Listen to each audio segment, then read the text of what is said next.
This is WHAP, Wild Boy Hits Are Played. That what you just heard, Lights by Julian Damone. What's good with you, bro? Yo, what's going on, Chill Statis? Blessings to you, man. Man, that sounded real hot, man. Thank you, man. Much appreciated. So, where you coming out of? I'm coming out of Oakland, California, man, the Bay Area. Born and raised. Oh, okay. So, what got you started in this music game? Well, I've always been passionate about music. I grew up in a musically inclined family from a young age. At age 4, I started playing the drums in church, in the house, banging on oatmeal boxes and, the top of pans and whatever I can get the best drum sound out of, kind of holding up dinner time at times. But as long as I got my music out the way now, I feel better about it. I started singing at 5 and around 6, started playing piano. And just since then, I've just been honing my craft and, really been trying to grow in my music in every way, shape, and form. Been passionate about it throughout the years, man. Okay. Yeah, so this Lights that just went off, what inspired you to come up with that? Lights, man. So I mean, as an artist, being an indie artist, I think we all have these dreams of, one day being able to be seen as the superstar or being able to be seen as the mega celebrity. However, those same superstars and celebrities get that same feeling when they get around lights or they're able to see lights. And what inspired it was being an indie artist that was in any type of light or being able to get the positive exposure, but being any type of light made me feel a way where I would be somewhat enhanced as an artist, being seen under that light, being the person that's getting that exposure. It's not really about wanting the attention. It's about being able to see your manifestation. It's about being able to shine in that same light as an artist. So, that made me want to, write something that kind of told my story about, having that whole, I guess, reference towards lights. It's more so to inspire, my story and capture an audience that's going to be, more so involved with the artistry of that artist as opposed to just the sound of their music or having a certain sound that they like. Okay.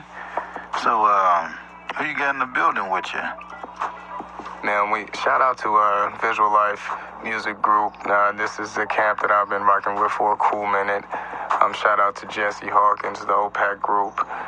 And my zoners, man. The zoners really, the people who always are around to support me, even when I feel like I'm not really doing as much as I can with my music. They always there to support me. And, I figure working with a small camp is always best. So, yeah, I'm not one to always be seen with more than 2 people, if that. All right. Well, we're going to get into this other track here. Want to introduce it? Oh, yes, indeed. Next track is entitled Change. And what inspired this track was initially, I wanted to write something that was for the nation, and it was for a nation that is affected by so much throughout this world. And I think as an R&B artist, and or an R&B artist that is influenced by hip hop as well. But as an R&B artist, you have to separate those 2 different fashions. So whereas you heard Lights, you had the hip hop, and you had the R&B, they coexisted with each other. Change is more along the lines of approaching or influencing a better situation in America. It's influencing a complete different outcome from what we're used to.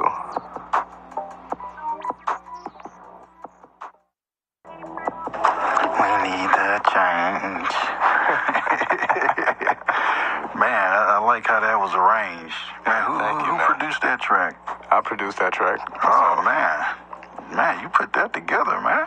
Yeah, man. Well, I don't believe in rushing music out, man. If it's worth something, you take your time, especially if you want that same time to be, stretched out by humanity. You gotta let it breathe, man. Don't pressure it.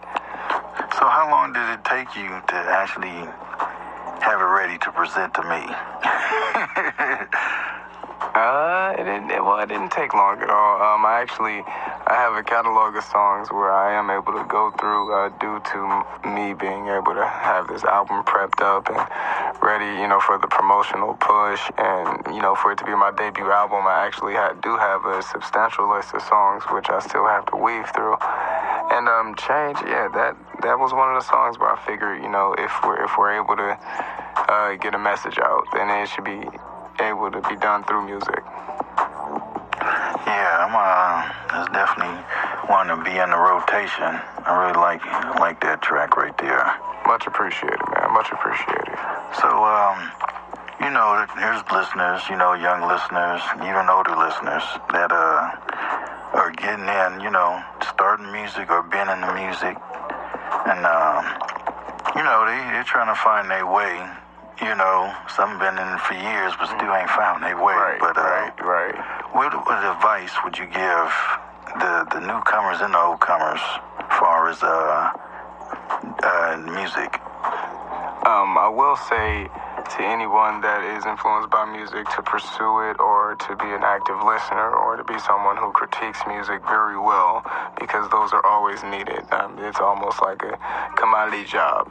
I would say to be as honest with yourself while considering others' feeling, but be as honest with yourself as you possibly can. And that'll influence a lot more, even while just simply listening, or while you're, going into your writing stages or performing stages. You want to be a little more of yourself than anything. Once you accept you, it's easier for listeners to accept you. And that's something you don't want to hide in any way, shape, or form. I wouldn't say cap your ability to be creative. I would influence not to try not to wear multiple hats. However, when you do have something down, or you have a goal and it's close to being achieved, then go ahead and start that next goal, start that next project, start that next, production. If you're a producer or if you're a beat maker, you want to start with something fresh, be influenced by something that you wouldn't have been influenced by before. Open your mind to the reality that your way is not the only way that things can be done. Once you do that, you learn a lot more. You are able to apply that same experience or that same knowledge that you just got and consumed, apply it so very quickly, and get a drastic change. Those drastic changes can have a very quick result process. Rapid results is what we're living in nowadays with social media. That's something that kind of flew over everybody's head, how fast it just kind of took off. And now you don't really have to do too much to post something on the internet and get 1 million views. So, while considering that, you want to stay passionate about it, and staying true to yourself is going to help you do that. Not too many people are going to be able to overlook passion, or it's going to put you in a place where you're undeniable as opposed to expendable. And I think that's sometimes what we're dealing with some of the artists that aren't so favorable, that can't really be played within the next 2 years, or that can't be played within the next 20 years. We will hear some songs in the next decade or so and say, oh, I remember that small time. So, that's the best advice I can give, is just to be as genuine as you possibly can with yourself. It helps you keep that passion, if you retain it way more. Oh, okay. Well, you got any IGs, any Facebooks, any... Yes, definitely. Twitters, there's people that's out there that probably like to collab with you. For anybody that's out there that's listening to the music and that does like the sound that you were hearing, you can find me everywhere on social media under the handle Julian Damone, at Julian Damone. I like to use the phrase Googleable. I'm 100% Googleable. If you decided to type my name in, I'll spell it for you so you won't get the wrong perception of how to spell my name. JulianDamone. At Julian Damone. That goes for Twitter, IG, Facebook, everything. I believe even MySpace, if people still use that. SoundCloud as well, iTunes, Amazon Rhapsody, Spotify, iHeartRadio. It's all under Julian Damone. All right. Well, it was good having you here. We're going to sign off with this Lately. Can you break that down? Indeed. Yes, indeed. Right quick. So Lately is gonna, I think it's gonna be my best my best projection of R&B, what R&B should be brought back to. Lately is something that I've been holding under my wing for a very long time because I feel it needs to be placed in the right listener's ear. So Lately is a great R&B track. Overall, I believe it's 100% the emotion that you would want to have, bringing back love songs, bringing back the happy feeling, bringing back the 2/7 simplicity of being happy while being in relationships. We've lost that along the way, so I think it's good. It's almost a chivalry moment in music for R&B artists, especially the males. We can't always go around saying B's and H's as if the women are going to respect that for too much longer. We can't thought our way into a woman's heart. As a matter of fact, I would prefer to be a memory as opposed to a thought process. So, Lately is going to help the gentleman out there be a memory. And for everybody that is listening, I do want to say much appreciated. Shout out to you all. Please set out to have a wonderful Labor Day weekend. And know that you should stay blessed and prosperous in spirit. And just, last but not least, let's keep pushing peace, love, support, and positivity. Those 4 elements will be able to help us.